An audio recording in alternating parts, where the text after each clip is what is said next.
Innal hamdalillah nahmaduhu wa nasta'inuhu wa nastaghfiruhu wa natubu ilaihi wa na'udzu billahi min shururi anfusina wa sayyiati a'malina. May yahdihillahu fala mudilla lahu wa may yudlil fala hadiyalah. Asyhadu an la ilaha illallah wahdahu la syarika lahu wa asyhadu anna Muhammadan 'abduhu wa rasuluhu la nabiyya ba'dah. Ya ayyuhalladzina amanu taqullaha haqqa tuqatih wa la tamutunna illa wa antum muslimun. Fa in asdaqal hadithi kitabullah wa khairal huda huda Muhammadin sallallahu alaihi wasallam. Wa syarrul umuri muhdatsatuha wa kullu muhdatsatin bid'ah wa kullu bid'atin dhalalah wa kullu dhalalatin finnar. Ma'asyiral muslimin, usikum wa nafsi bi taqwallah faqad fazal muttaqun. Abu Dzar radhiyallahu taala anhu meriwayatkan dari Nabi sallallahu alaihi wasallam, beliau berkata qala li Rasulullah sallallahu alaihi wasallam, Rasulullah sallam berkata kepadaku, la tahqiranna minal ma'rufi syai'an walau an talqa akhaka biwajhin taliq. Jangan sekali-sekali engkau meremehkan kebaikan apapun meskipun hanya bertemu dengan saudaramu dengan wajah tersenyum. Hadis riwayat Al-Imam Muslim. Hadis ini adalah motivasi dari Nabi sallallahu alaihi wasallam agar kita senantiasa semangat untuk beramal saleh. Apakah amal saleh tersebut menurut pandangan kita besar ataupun menurut pandangan kita kecil, tetap hendaknya semangat karena umur terbatas dan pahala bisa menjadi besar di sisi Allah Subhanahu wa taala jika disertai dengan niat yang tulus. Oleh karenanya Nabi sallallahu alaihi wasallam mengatakan la tahqiranna, larangan. Jangan sekali-sekali, di situ ada nun taukid yang artinya jangan sekali-sekali engkau meremehkan minal ma'rufi syai'an, kebaikan apapun. Kebaikan yang terkait dengan amal zahir, amal lisan maupun terkait dengan amal batin yang namanya kebaikan, maka lakukanlah. Jangan sekali-sekali engkau meremehkan. Kemudian Nabi SAW mencontohkan tentang suatu amalan yang mungkin banyak di antara kita melakukannya dan kita tidak merasa itu sebagai ibadah, yaitu senyum kepada saudara. Walau antalqa akhaka biwajhin taliq. Meskipun hanya sekedar tersenyum ketika bertemu dengan orang lain. Maka seorang berusaha untuk mengamalkan kebajikan apapun. Dan kalau dia sudah tersenyum, hendaknya dia niatkan karena Allah Subhanahu wa taala. Karena senyuman adalah amalan duniawi, hanya bisa mendapatkan pahala jika diniatkan karena Allah Subhanahu wa taala. Seorang ada yang dari sananya memang mudah tersenyum, dan ada yang senyum jarang, dan ada yang berat untuk tersenyum. Ketika dia mendengar hadis ini bahwasanya senyuman bisa mendatangkan pahala, maka dia berusaha untuk bisa tersenyum karena Allah Subhanahu wa taala. Karena Nabi sallallahu alaihi wasallam berkata, innama al-ilmu bitta'allum, sungguhnya ilmu diraih dengan belajar, wa innamal hilmu bittahallum, dan sifat al-hilm bisa diraih dengan berusaha untuk menjadi orang yang bijak, orang yang santun. Wa man yatasabbar yusabbirhullah, siapa yang belajar untuk bersabar maka dia akan menjadi penyabar. Orang yang rasanya senyumnya sangat mahal, jika dia melatih diri tersenyum karena Allah Subhanahu wa taala, maka dia akan mudah menjadi orang yang pandai tersenyum. Dan itulah sifat Nabi sallallahu alaihi wasallam. Jarir bin Abdullah Al-Bajali radhiyallahu anhu berkata, "Ma ra'ani Rasulullah sallallahu alaihi wasallam illa tabassama fi wajhihi." Tidaklah Nabi sallallahu alaihi wasallam melihatku kecuali tersenyum di hadapan wajahku. Selalu, tidak pernah tidak. Menunjukkan Nabi sallallahu alaihi wasallam orang yang mudah tersenyum, dan orang yang mudah tersenyum menunjukkan orang tersebut jauh dari kesombongan, jauh dari keangkuhan. Kalau orang yang sombong atau angkuh merasa dirinya tinggi, mungkin berpikir dalam dirinya, ngapain saya senyum sama si fulan? Ngapain saya senyum sama dia? Apa untungnya saya senyum sama dia? Dia tidak berhak untuk mendapatkan senyumanku. Tapi kalau orang hatinya bersih, hatinya tawadhu, jauh dari kesombongan, maka dia mudah tersenyum kepada siapa saja. Kepada orang kaya dia tersenyum, kepada orang miskin dia tersenyum. Kepada pejabat dia tersenyum, kepada rakyat jelata juga dia tersenyum. Kepada bawahannya dia tersenyum. Dia tidak merasa berat karena dia tahu senyumannya karena Allah akan bermanfaat bagi dia di akhirat kelak. Dan Nabi melarang dia untuk meremehkan hal tersebut. La tahqiranna. Jangan kau meremehkan. Itu Nabi ucapkan kepada siapa? Nabi ucapkan kepada Abu Dzar yang amalnya, ibadahnya luar biasa. Yang dia berjihad bersama Nabi SAW. Yang ibadahnya luar biasa. Bukan orang yang malas-malasan, tapi Nabi sampaikan kepada orang yang ibadahnya luar biasa. Sahabat Abu Dzar radhiyallahu anhu. Itu pun Nabi mengatakan, jangan kau remehkan amal apapun meskipun hanya sekedar tersenyum. Karenanya, ma'asyiral muslimin, dari hadis ini kita belajar, jangan kita meremehkan amal apapun. Kapan terbetik dalam hati kita untuk beramal soleh, segera kita lakukan. Masalah pahala serahkan kepada Allah Subhanahu wa taala. Lihatlah Rasulullah SAW mengabarkan ada orang masuk surga gara-gara amalan yang sangat sederhana. Kata Nabi SAW, marra rajulun bi ghusni syajaratin ala dhahri tariq. Ada seorang lelaki lewat suatu jalan, tiba-tiba dia mendapati ada ranting atau dahan pohon yang berada di tengah jalan. Kata dia, la unahiyannahu anil muslimin. Aku akan pindahkan dahan ini dari kaum muslimin, la yu'dhihim. Jangan sampai ada orang lewat kemudian terkena dahan tersebut. Fasyakarallahu lahu fa udkhilal jannah. Allah pun mensyukuri orang ini, yaitu Allah beri balasan kepada orang ini, maka dia pun masuk surga. Gara-gara apa? Gara-gara amalan yang sepele tapi timbul dari kasih sayang kepada kaum muslimin. Dia tidak ingin ranting ini mengganggu orang Islam yang lain. Kelihatannya sederhana. Bahkan dalam hadis Rasulullah SAW sebutkan bahwasanya di antara cabang keimanan yang paling rendah adalah menghilangkan gangguan dari jalan. Kata Nabi SAW, al-imanu bid'un wa sab'una syu'bah. Sungguhnya iman itu ada 70 sekian cabang. A'laha kalimatul la ilaha illallah. Cabang iman yang paling tinggi adalah la ilaha illallah. Wa adnaha, dan cabang yang paling rendah imatatul adha 'anit tariq. Yang paling rendah adalah menghilangkan gangguan dari jalan. Wal haya'u syu'batun min syu'abil iman, dan rasa malu adalah bagian daripada keimanan. Rasulullah SAW sebutkan cabang keimanan paling rendah adalah menghilangkan gangguan dari jalan. Ada orang yang melakukannya, ternyata dia masuk surga gara-gara melakukan suatu perkara yang kata Nabi cabang yang paling rendah. Kenapa? Karena keimanannya, karena niatnya, karena kasih sayangnya kepada kaum muslimin. Kelihatannya sederhana, tapi bisa bikin seorang sebab masuk surga. Contoh lain, Rasulullah SAW sebutkan tentang seorang wanita pezina yang diampuni oleh Allah gara-gara menolong seekor anjing. Bainama kalbun yutifu bi raqiyatin kada yaqtuluhu al-atash idh ra'athu baghiyatun baghaya bani Israil. Baghiyun baghaya bani Israil. Ketika ada seekor anjing kehausan dan dia mutar-mutar di sebuah sumur, dia tidak bisa ambil air dari sumur tersebut, air di depan mata namun dia tidak bisa minum. Tiba-tiba dilihat oleh seorang wanita pezina dari Bani Israel.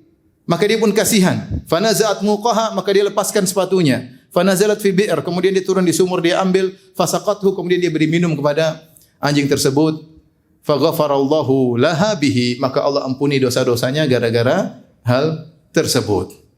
Karenanya kita jangan meremehkan kebaikan apapun. Kita tidak tahu di antara sebabnya karena kita tidak tahu amal mana yang bisa buat kita masuk surga. Kita banyak melakukan amal soleh tapi semuanya enggak jelas. Apa kita meyakini semua amal kita ikhlas? Apa kita meyakini semua amal kita diterima oleh Allah? Enggak ada yang jelas. Lakukan apa saja. Bisa jadi amal sederhana yang justru kita ikhlas di situ. Yang kata Ibnu Mubarak, rubba amalin saghirin tu'azzimuhun niyyah. Betapa banyak amal yang kecil tapi karena niat yang ikhlas menjadi besar di sisi Allah Subhanahu wa taala. Kita enggak tahu amal mana yang buat kita masuk surga. Karenanya ketika Nabi SAW diperlihatkan oleh Allah di surga, Rasulullah SAW berkata, "Wahai Bilal, ya, sepertinya Rasulullah SAW mimpi aku masuk dalam surga dan aku mendengar suara sendalmu atau suara terompahmu di hadapanku. Amalan apa yang paling kau harapkan?" Artinya Bilal dijamin masuk surga. Rasulullah bertanya, amal apa yang paling kau harapkan sehingga ayu amalin arja? Amalan apa yang paling kau harapkan sehingga bisa membuat engkau masuk surga bahkan berjalan di hadapanku? Di masa depan kelak tentunya ya. Bilal adalah seorang yang hebat. Dia muadzinnya Rasulullah SAW. Suara adzan berkumandang, bergema di kota Madinah. Suaranya siapa? Suaranya Bilal. Bilal berjihad dengan Nabi SAW dengan banyak jihad. Tapi ketika beliau ditanya, beliau menyebutkan amal yang mungkin tidak terbetik oleh kita. Mungkin kalau kita jadi Bilal, kita bilang saya berjihad terus sama engkau ya Rasulullah, saya tukang adzan. Tapi dia bilang, tidaklah aku bersuci fi sa'atin minal lail wa nahar, setiap hari, setiap saat kalau aku bersuci berwudu, apakah di siang hari atau malam hari, kecuali aku salat 2 rakaat. Itu salat sunnah wudu. Itu yang dia harapkan. Yang dia harapkan bukan jihadnya, bukan adzannya. Karena tadi seorang tidak tahu amal mana yang bisa membuat dia masuk surga. Kemudian kenapa kita harus perhatian dalam amal soleh apapun? Karena di akhirat kelak yang jadi barometer Allah adalah timbangan kebajikan dan timbangan keburukan. Itu yang menjadi barometer Allah Subhanahu wa taala. Kita akan ditimbang amalan kita pada hari kiamat kelak.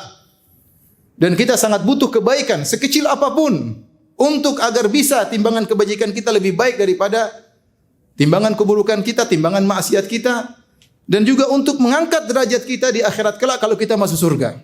Setiap amal soleh yang kita lakukan tidak akan tersia-siakan. Kata Allah Subhanahu wa taala, "Wa may ya'mal mithqala dzarratin khairan yarah." Kebaikan apapun yang dilakukan meskipun seringan zarrah, orang itu akan melihat hasilnya. Zarrah adalah suatu yang sangat kecil, sangat ringan dalam bahasa Arab. Ada yang mengartikan zarrah adalah seorang kalau memukulkan tangannya di tanah, kemudian dia mengambil satu butir pasir dari tanah yang tertempel di tangannya, itulah zarrah. Ada yang mengatakan zarrah adalah semut kecil. Ada yang mengatakan zarrah adalah partikel-partikel debu yang kalau kita buka jendela, buka gorden, kita lihat ada partikel yang sangat kecil tersebut. Kalau kita ambil satu, itu namanya zarrah. Artinya benda-benda ini, semut kecil atau satu butir pasir atau partikel debu tadi, kalau kita letakkan di daun timbangan, maka tidak akan terdeteksi saking ringannya. Tetapi pada hari kiamat akan terdeteksi. Faman ya'mal mithqala dzarratin khairan yarah. Siapa yang melakukan kebajikan meskipun sekecil zarrah, dia akan melihat hasilnya pada hari kiamat kelak. Oleh karenanya ma'asyiral muslimin, hendaknya kita senantiasa bersemangat untuk melakukan kebajikan apapun, ya, meskipun menurut kita mungkin sepele, menurut kita adalah ringan, tapi kalau Allah buka hati kita untuk melakukan kebajikan tersebut, jangan kita sia-siakan mumpung kita masih bisa beribadah kepada Allah Subhanahu wa taala. Aqulu qouli hadza astaghfirullah li wa lakum wa lisa'il muslimin min kulli dhanbin wa khati'ah fastaghfiruhu innahu huwal ghafurur rahim.